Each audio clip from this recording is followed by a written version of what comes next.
En 1995, le monde étonné découvrait les images incroyables d'une autopsie pratiquée sur un extraterrestre, soi-disant capturé après le crash de Roswell en 1947.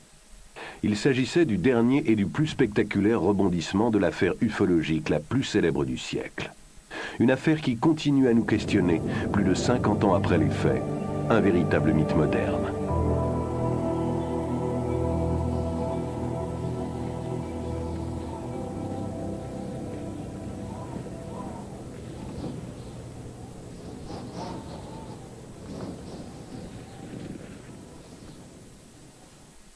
They say this place is west of Lost. Un coin perdu au fin fond de la campagne.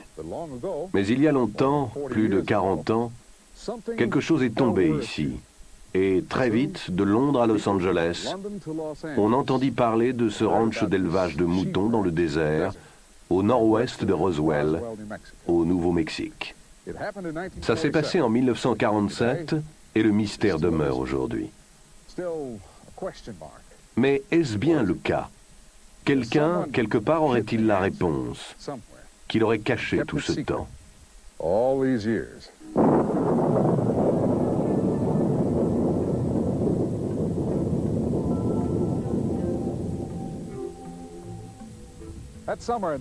Cet été 1947, on se relevait de la guerre la plus terrible de l'histoire. Pourtant, pour les Américains du moins, c'était le retour à la normale. Normale, un mot très intéressant.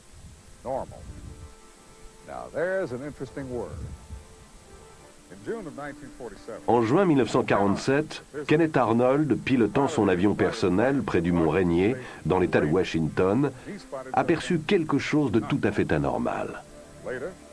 Par la suite, il décrivit les 9 objets comme un groupe de disques bondissant à travers le ciel, comme des soucoupes volantes. La presse s'en empara, soucoupe volante. Le mot est resté. Et très vite, on aurait dit que plus les journaux en parlaient, plus on voyait de soucoupes volantes. Ici, au Nouveau-Mexique, en juin-juillet 1947, on a vu des observations multiples de ces disques, ou soucoupes volantes. Des observations peut-être réelles, peut-être pas. Et si on les a bien vues, ces lumières ont pu n'être que des reflets, des phénomènes naturels dus à des transitions de température, comme les mirages. Sinon, si c'était des engins volants, à qui appartenaient-ils et pourquoi ici, au Nouveau-Mexique?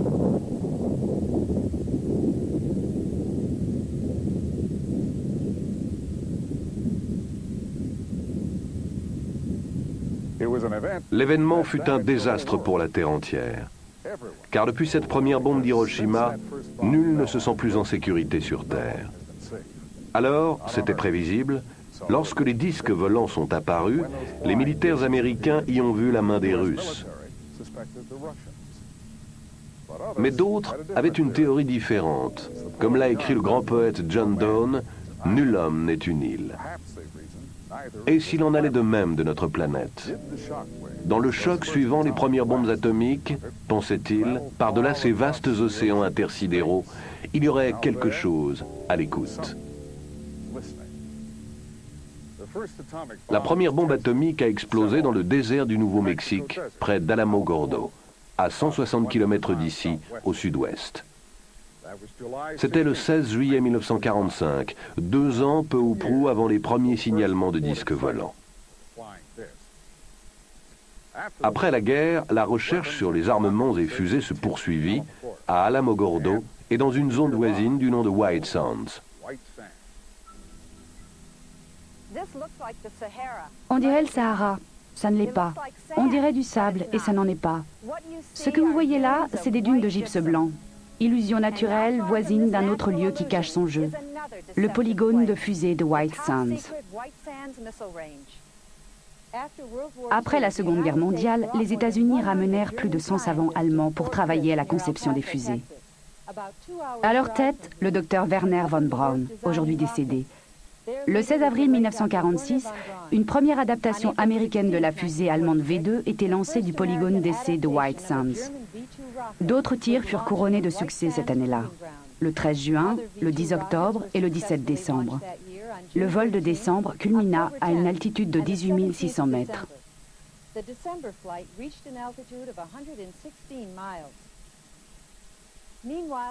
Au même moment, la seule force de frappe à capacité nucléaire au monde était en état d'alerte permanente. Doté de 15 armes atomiques, c'était le 509e groupe de bombardement de la force aérienne de l'armée. Regardez la carte. Vous voyez 3 sites formant un triangle. En bas à gauche, le polygone d'essai. En bas à droite, l'aérodrome de l'armée à Roswell, base du 509e groupe et de son arsenal nucléaire. Et au sommet, le site du crash mystérieux du 2 juillet 1947.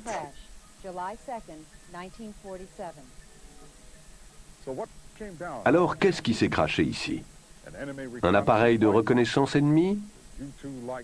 Un appareil russe, genre U-2? Cela ne tient pas. Les forces aériennes de l'armée et le Pentagone sont vite intervenus pour présenter une autre version, on le sait. Mais des indications emportent la conviction. La version officielle était fausse.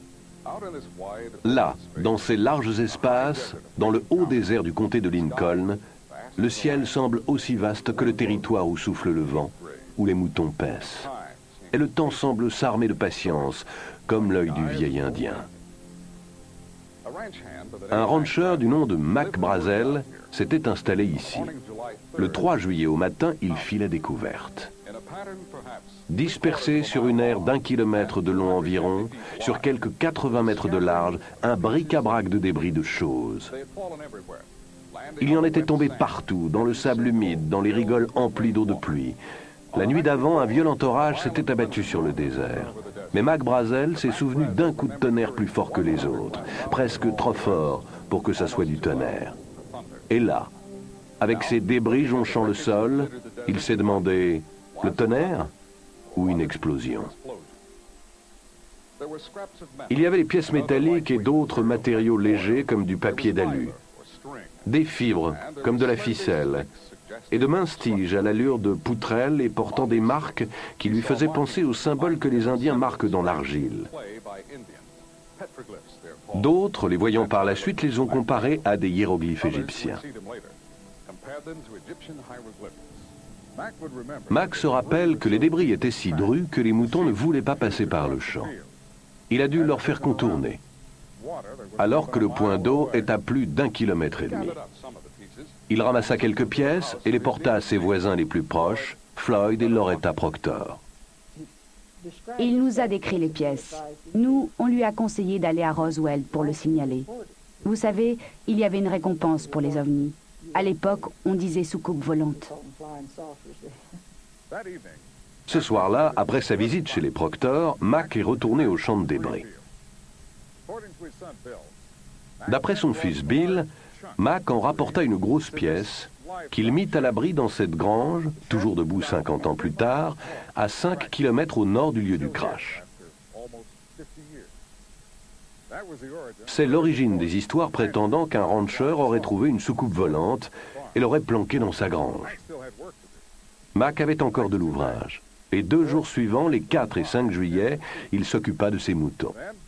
Puis, le 6 juillet, une fois ses tâches courantes réglées, il prit sa buick et partit pour Roswell. Mac se rend d'abord au bureau du shérif. Alors les choses se précipitent. Le shérif George Wilcox envoie 2 de ses adjoints au ranch et appelle le 509e groupe de bombardement à l'aérodrome de l'armée à Roswell. Presque aussitôt, l'officier de renseignement aérien du 509e groupe, le major Jesse Marcel, arrive au bureau du shérif. Il est escorté d'un agent du contre-espionnage en civil. Le major Marcel appelle l'officier commandant le 509e groupe, le colonel William Blanchard. Le colonel donne alors l'ordre au major Marcel, ainsi qu'à l'agent du contre-espionnage, de se rendre au ranch en compagnie de Brazel pour mener leur enquête. À l'époque, la route n'était pas en meilleur état qu'aujourd'hui. Il faisait nuit quand ils sont arrivés. Entre-temps, les 2 adjoints du shérif étaient revenus à Roswell avec leur propre version. Ils n'avaient pas pu trouver le champ de débris à les entendre. En revanche, ils avaient découvert ceci, un cercle de sable vitrifié dans un pâturage. Comme après un bombardement. Un grand cercle tout brûlé, oui. Le major, le rancher et l'agent du contre-espionnage ont passé la nuit à l'abri pastoral. Plus tard dans la soirée, le major Marcel est venu ici, dans la grange, avec un compteur Geiger pour inspecter la pièce que Mac avait remisée là. Aucune trace de radioactivité. Le lendemain, 7 juillet, ils ramassent autant de débris qu'ils peuvent en charger dans la buick du major et le fourgon de l'armée. À la fin du jour, ils repartent pour Roswell. Depuis des années, nombre d'enquêteurs tentent de résoudre l'énigme de Roswell. En 1980, le colonel Charles Berlitz, avec William Moore, ont publié leurs conclusions dans un livre, L'incident de Roswell. 10 ans plus tard, de nouveaux faits fascinants ont été révélés grâce aux efforts de Don Schmitt et Kevin Randle. Don est directeur des investigations spéciales du Centre de recherche sur les ovnis à Chicago. Kevin est officier de renseignement avec le grade de capitaine dans la réserve de l'US Air Force. Leur livre, Le crash d'ovnis à Roswell, met en place ces éléments essentiels pour notre puzzle. Don et Kevin sont les premiers à mener une investigation scientifique sur les lieux mêmes des crashs. Ils ont accepté de nous rejoindre ici à Corona, au Nouveau-Mexique, où, autre première, nous apportons des caméras de télévision sur les lieux du crash. Ils nous ont conduits sur un terrain défoncé, sans route. Nous avons rejoint le ranch Brazel par le coin le plus reculé, arrivant au lieu du crash par le nord-ouest. Si jamais endroit se prêtait au secret, c'est bien celui-ci. Début septembre 1989, le Centre d'études sur les ovnis a monté les premières fouilles archéologiques sur le site même du crash de Roswell. On a pris une équipe de 10 membres, 3 scientifiques, 2 à formation archéologique, 2 des laboratoires nationaux. On s'est centré non seulement sur le champ de débris lui-même, mais sur des terrains plus écartés. Nous espérons encore retrouver quelque chose dans des cavités, dans un puits de 2,50 m et dans d'autres lieux marécageux à l'écart du site du crash.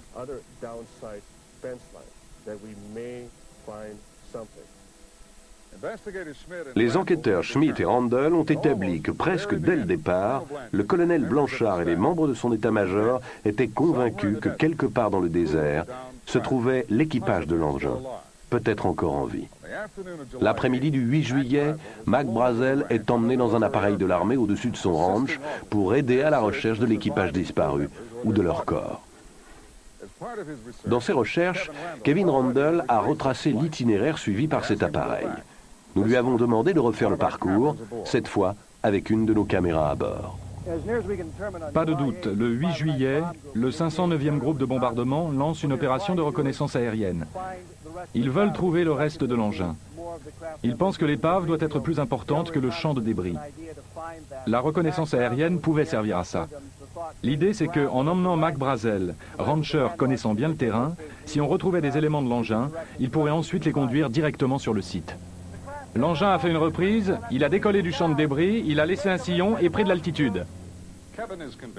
Kevin pense qu'il est resté en vol encore quelques secondes après l'explosion. L'engin a fait encore 5 km, puis il s'est crashé au pied de ces falaises rocheuses que vous voyez là. C'est ce qu'on appelle le point d'impact. Ironie, des civils y sont arrivés en premier. Nous avons des descriptions du deuxième lieu de crash, de 3 sources distinctes. Un ingénieur du génie civil, une archéologue, un militaire. Tous témoins oculaires. Nous pensons que l'avion de reconnaissance avec Mac Brazel à bord l'a également repéré. D'après les témoignages remarquablement concordants, on voyait ceci. Un engin volant en forme de disque écrasé au sol. Étendu à côté, plusieurs corps d'humanoïdes de petite taille, de 1,20 m à 1,50 m de stature. Ils étaient très maigres, avec une tête trop grosse pour leur corps. D'après les normes du corps humain en tout cas. Pour reconstituer ce qui s'est passé la nuit du 2 juillet 1947, Randle et Schmitt ont élaboré une théorie qui rencontre des 3 sites à la fois. Le champ de débris, le cercle de sable fondu et ce lieu-ci où la soucoupe et ses passagers auraient été retrouvés. Dans la tempête, l'engin a une avarie. Il perd de l'altitude et atterrit ou rebondit au ras des pâquerettes. La chaleur intense qu'il dégage vitrifie le sable. Reprise d'altitude, mais il ne reste en vol que quelques kilomètres, en difficulté. Alors en perdition, l'engin vole encore, disons 3 km au-delà du champ de débris. Un voyage de plusieurs années-lumière à travers l'espace s'achève dans le désert du Nouveau-Mexique. Pour l'équipage blessé, sans ressources, la mort inéluctable. Le 8 juillet, quand le deuxième site de crash est découvert, les choses vont se précipiter. Les premiers soldats arrivés au disque découvrent que des civils les ont précédés. À la base, on reçoit des coups de fil, ça n'arrête pas. Le monde est galvanisé par le communiqué de presse officiel. Il annonce que le 509e groupe a récupéré une soucoupe volante. Walter Haut vit toujours à Roswell. Il s'y est établi après avoir démissionné de l'armée de l'air. Le lieutenant Walter Haut était l'officier chargé de l'information du 509e groupe. C'est lui qui rédigea le communiqué de presse. Bientôt, on reprocherait au lieutenant son initiative malvenue et son enthousiasme naïf. Je crois qu'on m'a encadré, pas moi seulement, mais le colonel Blanchard aussi. Je ne vois qu'un seul motif. Il voulait occulter l'histoire et garder tout ça secret. Mardi matin, 8 juillet, le major Marcel, officier de renseignement, vient faire son rapport à l'officier commandant le 509e groupe de bombardement, le colonel Blanchard. Le colonel Blanchard donne ordre au prévôt d'établir un cordon autour du champ de débris en postant des gardes pour fermer tous les accès par la route au site du crash. Après quoi, le colonel Blanchard fait son rapport au quartier général de la 8e armée de l'air à Fort Worth. Très vite, le Pentagone dépêche un vol spécial à Roswell, amenant une équipe d'agents spéciaux de Washington. Plus tard dans la matinée, vers 11 h, le lieutenant Haut met la dernière main à son communiqué. Il va emporter des exemplaires aux 2 quotidiens de Roswell et aux 2 stations radio de la ville. Tout organe d'information est abonné aux services de dépêche d'agence, tels que l'Associated Press, Reuters ou United Press International. De nos jours, au Roswell Daily Record, les dépêches tombent via un ordinateur plutôt que sur des téléscripteurs. Mais même en 1947, l'information pouvait être répercutée depuis Roswell dans le monde entier en quelques minutes. Exactement ce qui est arrivé. Dès midi, ce 8 juillet, toutes les lignes téléphoniques vers Roswell sont saturées. Au 509e groupe même, le colonel Blanchard n'arrive plus à passer un coup de fil à l'extérieur. Inaccessible. Dès 16 h cet après-midi-là, Mac Brazel était de retour à Roswell, après avoir aidé la mission de reconnaissance qui avait repéré le 2e site du crash. L'événement qui s'ensuivit reste un classique de foutoir militaire. L'armée ne sait plus où trouver Mac Brazel. Mais Walt Whitmore, c'est à l'honneur de la station radio KGFL, le retrouve. Voilà ce que Judd Roberts nous en dit. Il a trouvé et lui a suggéré de passer chez lui. À l'époque, c'était à l'autre bout de Roswell. On s'est dit que ça serait utile d'avoir les informations qu'on cherchait. On a pu dire, vous avez voulu le questionner, le tenir caché. Moi, plus simplement, je réponds, nous lui avons donné un lieu pour passer cette nuit-là, à l'abri de ceux qui le questionnaient. Toujours assailli d'appels, d'aussi loin que Londres ou Hong Kong, le Roswell Daily Record fait ses gros titres avec l'affaire. La présentation par le journal se basait sur le communiqué du lieutenant Haut. Mais nous le savons aujourd'hui, plus de 40 ans après, les médias étaient sur le point d'être coupés des faits, victimes d'une campagne de désinformation. Les officiers de l'armée retrouvent Mac Brazel et le mettent en détention à domicile. Des heures d'interrogatoire serrées allaient suivre, et on le soumet à un examen médical complet. Puis, le 9 juillet, à la station de radio KGFL, Walt Whitmore reçoit un coup de fil personnel de Washington. Il reçoit consigne de ne rien faire passer sur les ondes de son interview de Mac Brazel. On nous a fait comprendre que si nous voulions conserver notre licence, il serait bon de ne rien diffuser. Sinon, nous avions 24 heures pour nous trouver un autre job que la radio. Puis, les officiers de l'armée perquisitionnent les bureaux de tous les journaux et stations radio de Roswell, emportant tous les exemplaires du communiqué et tout autre matériau ayant trait à cette histoire. Alors, le 9 juillet, Mac Brazel, sous escorte d'officiers, se présente aux locaux de KGFL avec une version toute nouvelle. Rien à voir avec ce qu'il avait raconté à Walt Whitmore pendant qu'il l'abritait. Depuis des siècles, les Indiens du Nouveau-Mexique adorent le soleil, donneur de vie, gardien de la voûte céleste.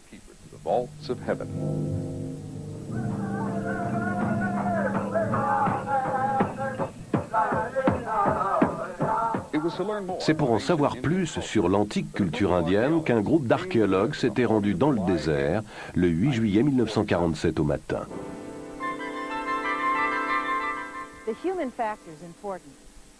Le facteur humain est important. Les gens ne se taisent pas pour toujours. Mais de la poignée de témoins qui ont parlé de ce qu'ils ont vu ici au deuxième site de crash, la plupart sont morts aujourd'hui, emportés par la maladie ou la vieillesse.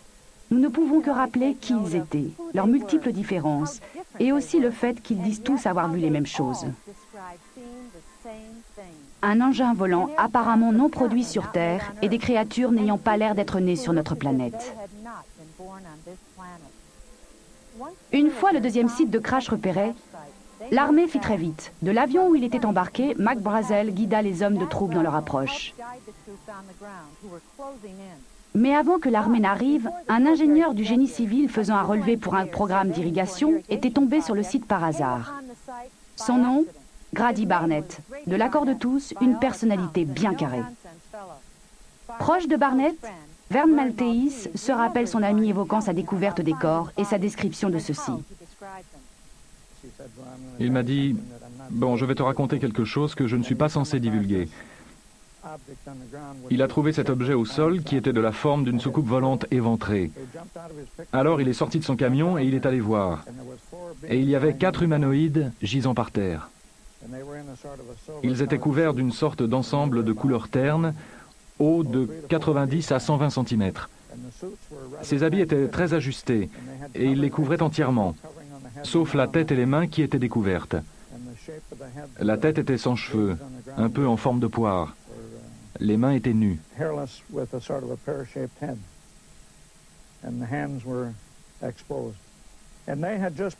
Ils étaient à peine arrivés qu'une équipe d'archéologues s'est pointée, juste après Vern. Alors les militaires sont arrivés. Ils ont cerné l'endroit. Ils ont appelé les équipiers d'Orwell, de la mission archéologique, et Barnett. Et ils leur ont donné l'ordre de ne jamais divulguer ça. Ils ne devaient en parler à personne, oublier tout ce qu'ils avaient vu.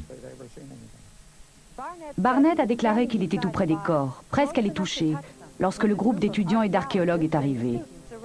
Si l'histoire est véridique, voilà un groupe idéal de témoins, ayant toutes les qualités requises, détenteurs d'éléments concrets de conviction.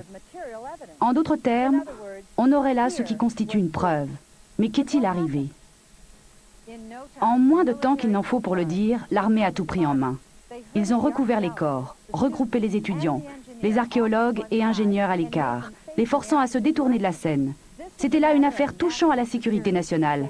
Personne ne devait en parler. Si l'un d'eux le faisait, les autorités le sauraient, et elles sauraient le retrouver. Les hommes de troupe les escortèrent loin du site, les reléguant à l'obscurité. Grady Barnett a bien parlé des corps à son patron, mais la réaction se résuma à l'incrédulité. Après quoi Barnett tint pour lui la plupart des détails, n'en parlant qu'aux membres de sa famille et à son ami proche, Vern Maltese. Grady Barnett est mort en 1969. Quant aux archéologues et étudiants, on ne les revit plus. Repartis sans doute pour l'une des grandes universités du Nord-Est. Des années durant, nul ne savait où les trouver. Puis en 1979, une femme atteinte d'un cancer fit une déposition sur son lit de mort à l'une des infirmières de l'hôpital local de Saint-Pétersbourg en Floride. J'étais infirmière dans un service pour patients en phase terminale. Un jour, je vais donner son bain à une patiente. Elle était plus alerte que d'ordinaire. Elle se comportait d'une façon très soupçonneuse. Elle me demande de tirer les rideaux. Elle veut savoir s'il y a une autre patiente dans l'autre lit. Je dis non, mais ça m'a surprise.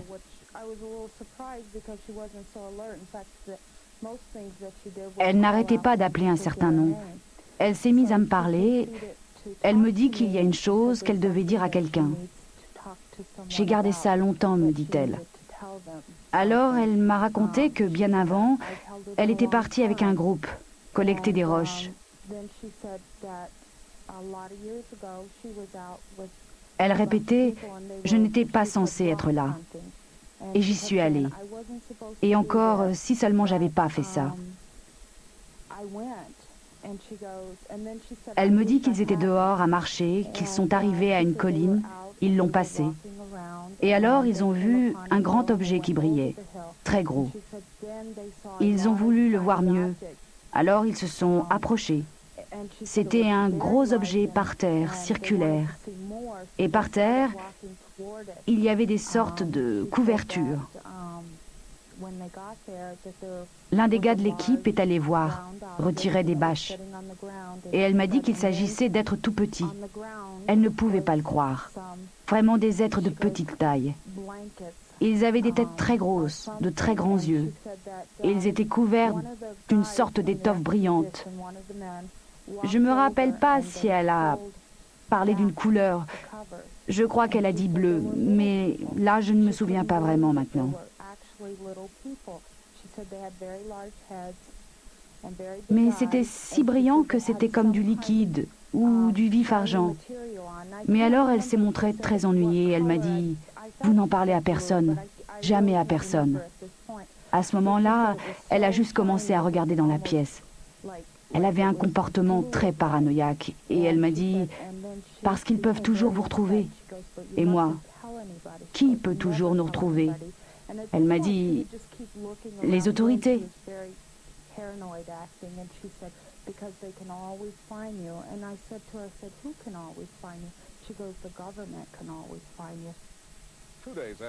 Deux jours après l'arrivée de Mac Brazel à Roswell, les rumeurs se répandent comme un feu de brousse.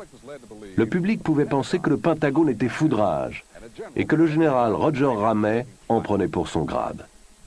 Contrairement à l'opinion du public, c'était là le résultat d'une campagne de désinformation soigneusement orchestrée. Ramey était l'officier commandant la 8e armée de l'air à Fort Worth, le quartier général chapeautant le 509e groupe. Avant que le 509e groupe n'engage la collecte des pièces et la recherche des corps, le quartier général de la 8e armée de l'air avait contacté le Pentagone. Le matin du 8 juillet, le vol spécial était organisé qui amenait une équipe d'experts du contre-espionnage de Washington à l'aérodrome de l'armée à Roswell. Le général et le Pentagone allaient sceller le couvercle. Préparant soigneusement une version occultant les faits, le général Ramey donna ordre au colonel Blanchard, commandant le 509e groupe, d'envoyer son officier de renseignement, le major Marcel, à Fort Worth. Marcel apporta au général des éléments de débris rangés dans une caisse. Laissant la boîte sur son bureau, le général conduit alors le major dans une autre pièce, lui proposant de consulter une carte. À leur retour, la caisse a disparu. À la place, on a un vieux ballon météo.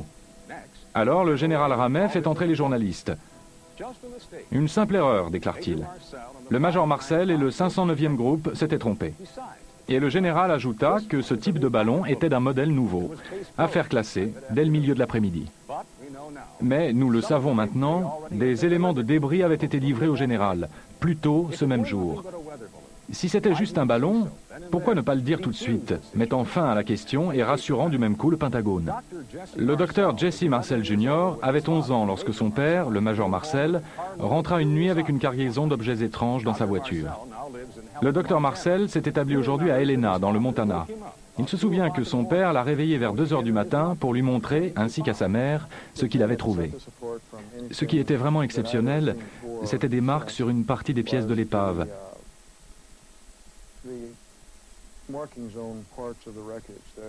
Sur les poutrelles en nid, la structure, il y avait comme de l'écriture. Je me souviens, j'ai pensé à l'époque que c'était comme des hiéroglyphes. Mais ça n'était pas vraiment ça, plutôt des formes et des symboles géométriques, sur la face interne de la poutrelle en nid. Elles avaient une couleur violet métallique, comme gravée dans la matière même. C'est le plus singulier, ce qui distingue ça de débris plus banals. Je sais parfaitement que ça n'était pas un ballon sonde ou un réflecteur radar, comme l'armée de l'air l'a affirmé. Parce que, même tout jeune, je connaissais l'aspect d'une mire radar ou d'un ballon sonde. Puisque c'est la version qu'ils ont présentée pour se couvrir, avec une insistance peu banale, je savais qu'il devait y avoir quelque chose d'exceptionnel dans tout ça. Alors j'en suis venu à réaliser que ça ne venait pas de notre monde.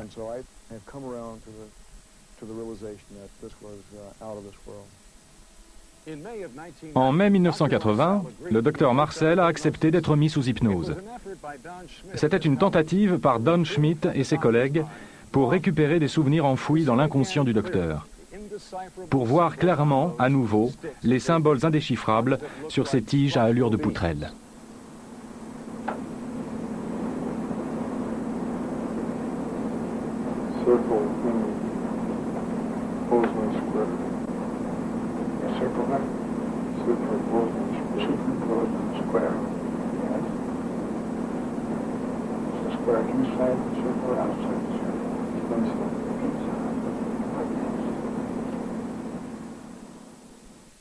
Ici, sur le champ de débris, pendant que le général diffusait la version du ballon-sonde, des escouades de soldats étaient toujours à charger des brouettes.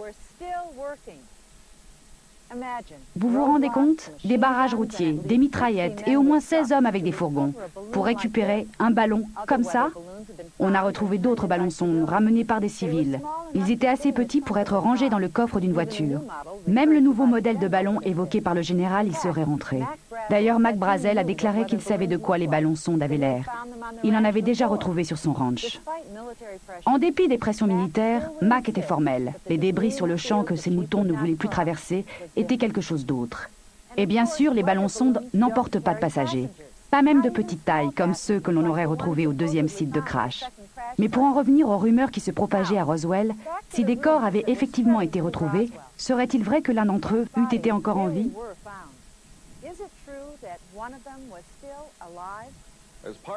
Pour leurs investigations, Don Schmitt et Kevin Randle se sont entretenus pendant 2 ans avec plus de 250 témoins en rapport avec le crash de Roswell. Ils ont écarté les témoignages de seconde main. Ils ont éliminé les sources peu fiables, suspectes d'exagération ou d'informations fantaisistes. Pour la préparation de ce documentaire, nous avons enregistré des entretiens avec plus de 25 personnes dont les antécédents ont été vérifiés et soigneusement passés au crible. Nombre d'entre elles ne se sont jamais rencontrées. Et pourtant, leurs versions s'accordent toutes. Chaque élément du puzzle venait s'encastrer, rien n'indiquait une collusion. Jack Rodin a grandi à Roswell. Il y vit toujours. En 1947, son père, photographe professionnel, était de ceux qui suivirent l'affaire. Jack se rappelle toujours 4 mots énigmatiques. Un jour ou 2 après l'annonce de la version du ballon météo, je l'ai interrogé là-dessus. Je voulais savoir ce qui se passait vraiment, ce qui s'était produit. Et il a prononcé ces mots. Ils l'ont tué. Il avait ce pouvoir de dire plein de choses en peu de mots. Des mots qui pouvaient se comprendre de plus d'une façon. Je lui ai demandé, tu veux dire quoi? Ils ont tué l'affaire? Et lui n'en voulait pas démordre. Il répéta seulement, ils l'ont tué. Et moi, ils ont tué quelqu'un? Alors je ne pouvais pas insister. Je me suis abstenu. Mais je n'ai pas oublié. Frankie Rowe a tenté de ne pas se souvenir. Elle affirme avoir reçu des menaces. Elle devait tout oublier sur l'incident sous peine d'être séparée de sa famille ou d'être mise en prison. Mais des années plus tard, à mesure que des pans de l'histoire étaient publiés, les souvenirs de Madame Rowe sont revenus en force. Les souvenirs et la colère. À présent, elle est convaincue que le public américain a le droit de tout savoir, toute l'histoire, et même de petits fragments, comme ces fragments de métal qu'elle a vus et qu'elle a touchés. Il a sorti sa main de sa poche. Il tenait un morceau de ce matériau roulé en boule. Une boule minuscule. Il l'a laissé tomber sur la table. Ça s'est répandu comme du liquide ou du mercure, sans un pli. On a tous pu le toucher, le ramasser. On pouvait le plier, pas de froissement, pas de bruit. C'était très mince, très brillant, comme de l'argent. Un carré de 30 cm. Et je n'ai aucune idée de ce que c'est devenu.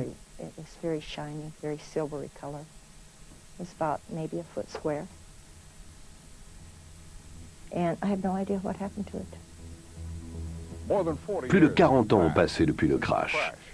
Les autorités s'en tiennent toujours à la même version officielle. L'autorité militaire oppose toujours un mur de dénégation. Pourtant, des fissures, depuis quelques années, quelques fissures sont apparues dans ce mur. Le major Marcel allait en reparler avec son fils, pour dire que non, ça n'était absolument pas un ballon météo. Et tout à coup, un officier à la retraite de l'armée de l'air révèle à sa femme un étonnant secret. Mais d'abord, présentons l'histoire de Brownie. Melvin A. Brown était sergent au 509e groupe au Nouveau-Mexique au moment du crash. Par la suite, il fut muté en Angleterre. Il épousa une Anglaise et à l'âge de la retraite s'établit avec sa famille dans la banlieue de Londres.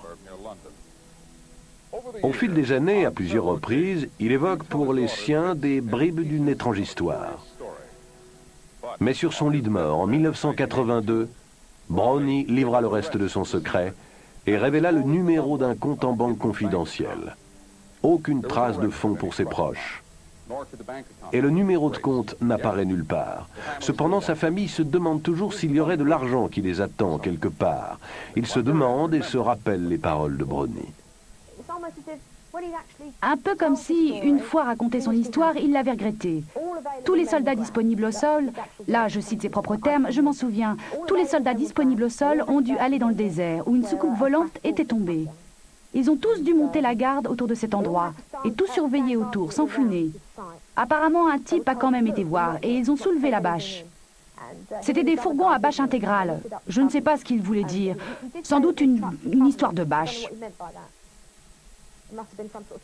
Ils ont imité l'autre. Ils ont soulevé les bâches et ils ont vu 2 corps, je crois. Mais ma sœur dit 3 corps. Là, on n'est pas d'accord. Ils ont vu des corps d'une taille de 1,20 m, pas plus, peut-être moins. Des têtes bien plus grosses que d'ordinaire, des yeux bridés et la peau jaune.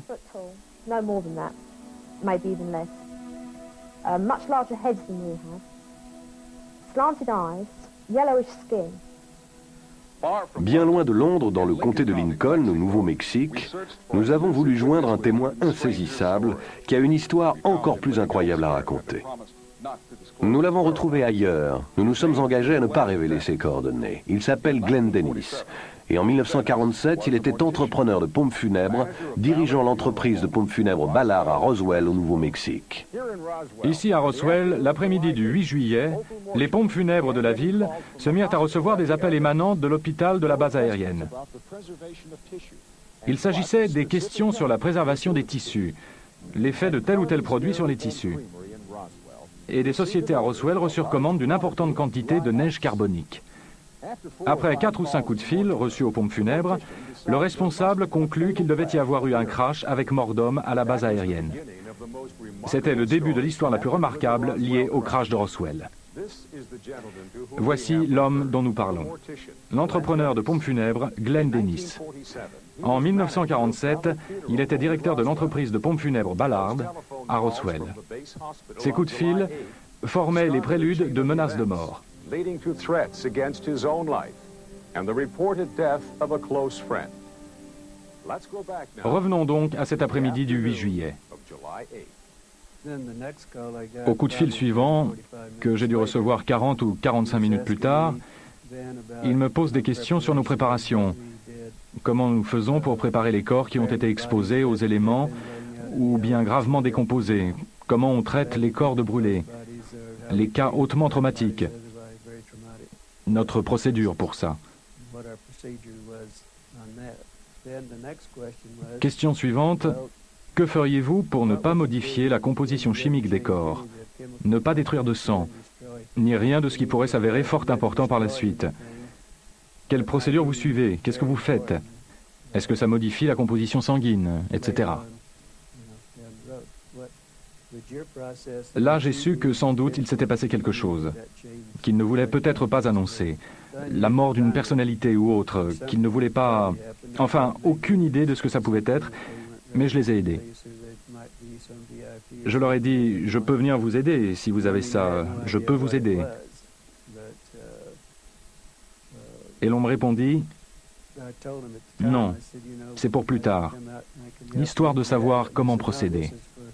Future, in case this should happen in the future, he said this is something we need to know so we'll know how to proceed. Questions about chemicals. Des questions sur les produits, les tissus, la préservation du sang et autres fluides physiologiques. Des questions bien bizarres. Si les médecins de la base étaient en train d'autopsier les restes, au moment de ces coups de fil, il s'ensuit que dès le 8 juillet, les corps avaient été enlevés du 2e site du crash et déposés à l'hôpital de la base, ce qui correspondrait à des détails clés du récit du sergent Brown. La version de Glenn Dennis corrobore ce que dit le témoin Frankie Rowe. Il pensait que celui qui était en vie avait été emporté à l'hôpital de la base. Et un de nos amis, le mari d'Aris, travaillait là. Il a vu un personnage entrer.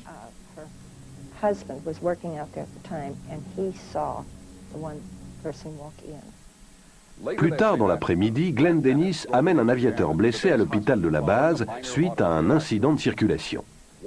Entrant en salle d'urgence, Dennis vit des débris à l'arrière d'une ambulance de l'armée garée là. Ce que j'ai remarqué d'insolite à ce propos, c'était des inscriptions ou une bordure autour du fragment, une dizaine de centimètres, mais ça suivait le bord de ce fragment d'épave. Et à ce moment, une fois rentré, j'ai songé à quoi ressemblait ce fragment. Ça m'a fait penser à une inscription égyptienne, peut-être des figures. After I got back, I got to thinking about this on what the border looked like, and it kind of reminded me of an Egyptian inscriptions of figures and whatever. Et là, une autre pièce de notre puzzle se met en place. Il semble que le médecin était en plein examen des corps lorsque M. Dennis est entré dans la salle d'urgence. Ils étaient assistés par une infirmière dont il nous dit que c'était une proche amie. Une des infirmières, lieutenant du corps des infirmières que je connaissais très bien, elle était très remontée. Elle m'a dit « Comment tu es entré ici? Qu'est-ce que tu fais là? Sors d'ici tout de suite, ou tu vas avoir de gros ennuis. Sors vite fait. » L'infirmière s'éclipse dans une autre pièce, sans doute là où l'autopsie était toujours en cours. Mais de gros ennuis attendaient Glenn Dennis, à cause d'une remarque faite à un officier qui le bloqua à la sortie. J'ai dit « On dirait qu'il y a eu un crash. » Et puis encore, je vois des débris dans les ambulances. C'est sans doute là que je me suis attiré des pépins, juste là. Il me dit « Un instant, s'il vous plaît. » Et il va à la porte, fait signe, et là, deux types de la police militaire débarquent. Il leur dit « Vous me sortez ce gars-là et presto. » On prend le hall pour sortir et j'entends une voix d'homme qui fait « J'en ai pas fini avec lui. Vous le ramenez. »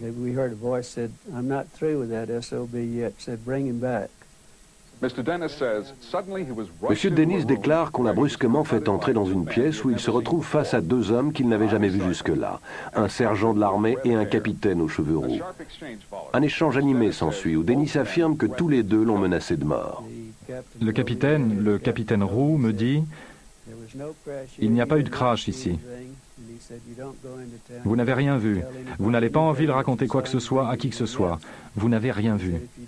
Si vous faites ça, vous allez avoir de gros pépins. » Bon, moi j'étais un peu remonté. Je n'aimais pas la façon dont il m'avait traité au début. Je lui fais la remarque. « Écoutez, moi je suis civil. Vous ne pouvez rien me faire. Allez au diable. » Ce furent exactement mes paroles. Je m'en souviens très bien.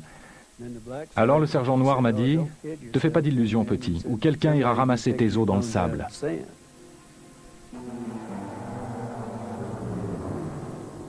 Le capitaine de l'armée Anderson s'est tu fort longtemps. Il ne s'est exprimé qu'après avoir vu que d'autres avaient rompu le silence. Il était alors à la retraite installé en Californie. Il y avait une rumeur depuis longtemps. L'un des pilotes assurant un vol au départ de Roswell aurait vu les corps. Mais ce n'est qu'en 1982 que la rumeur devint réalité. Lorsque Papy Henderson parla enfin, il dit à sa femme « Ça fait des années que je brûle de te le dire. » Nous étions à l'épicerie à San Diego, où nous vivions depuis des années, et à la caisse, là, un journal. Le Globe, je crois, avec toute une histoire sur l'affaire. D'ailleurs, j'ai gardé les journaux. Il a jeté un coup d'œil et il m'a dit « Ça fait des années que je veux t'en parler. » J'imagine que si ça sort dans les journaux, alors ça n'est plus top secret. Alors nous avons acheté les journaux, on est allé à la voiture et il m'a dit « Lis ça. » Et j'ai lu ces articles. Il m'a dit « C'est une histoire vraie. » Et encore, non seulement je le savais, mais c'est moi le pilote qui a convoyé la soucoupe crashée jusqu'à Dayton dans l'Ohio. J'étais abasourdie. Et si ça n'avait pas été papy, sans doute que je ne l'aurais pas cru. Mais il était très sûr de son fait. Et il me disait toujours la vérité, sans le moindre faux fuyant. Alors je l'ai cru. Mais à l'époque, si on disait qu'on avait vu un engin intergalactique ou une soucoupe volante, votre réputation était faite. Une cinglée. Alors, on n'en a pas beaucoup parlé. Mais ça faisait des années, quand on lui demandait ce qu'il pensait des soucoupes volantes, sa réponse était toujours « pas de fumée sans feu ».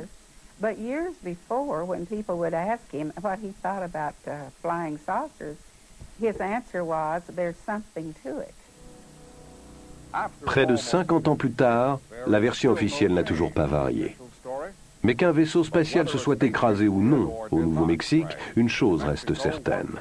Les histoires touchant à l'incident ont été ensevelies depuis des dizaines d'années sous plusieurs strates de secrets, ce qui amène à la question la plus fascinante de toutes. Pourquoi ? La preuve de l'existence d'une vie intelligente sur une autre planète ruinerait-elle notre civilisation?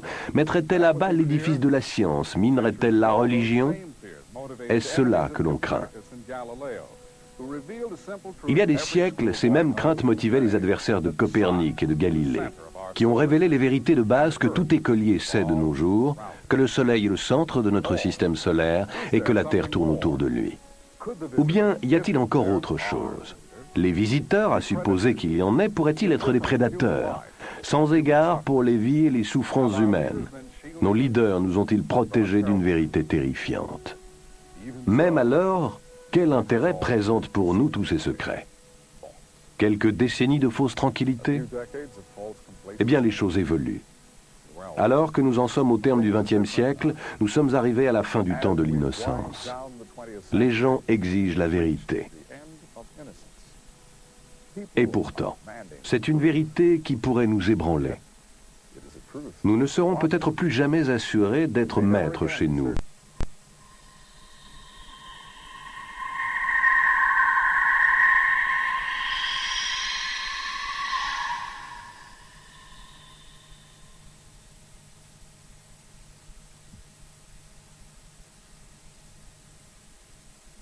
En 1995, le monde étonné découvrait les images incroyables d'une autopsie pratiquée sur un extraterrestre, soi-disant capturé après le crash de Roswell en 1947. Il s'agissait du dernier et du plus spectaculaire rebondissement de l'affaire ufologique la plus célèbre du siècle. Une affaire qui continue à nous questionner, plus de 50 ans après les faits. Un véritable mythe moderne.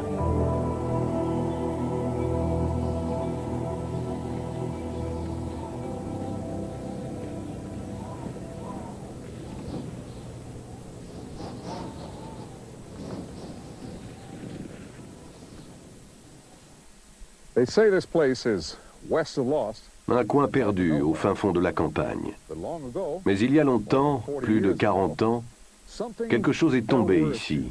Et très vite, de Londres à Los Angeles, on entendit parler de ce ranch d'élevage de moutons dans le désert, au nord-ouest de Roswell, au Nouveau-Mexique. Ça s'est passé en 1947 et le mystère demeure aujourd'hui. Mais est-ce bien le cas? Quelqu'un, quelque part, aurait-il la réponse qu'il aurait caché tout ce temps?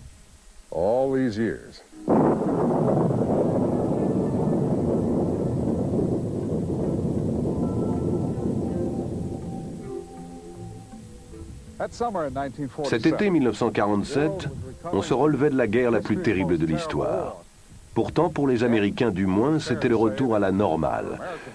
Normale, un mot très intéressant.